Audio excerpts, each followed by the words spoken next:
পূজাৰ বতৰত যিসকলে অত্যাধিক আনন্দ ফূৰ্তি কৰিম বুলি ভাবিছে সেইসকলৰ বাবে এটা বেয়া খবৰ আছে।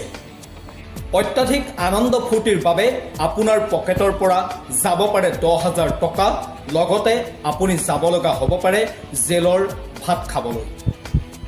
কাহিনীটো হ'ল পূজাৰ বতৰত গুৱাহাটী মহানগৰীত উৰে নিশা চলিব পৰিবহণ বিভাগ আৰু আৰক্ষীৰ অভিযান।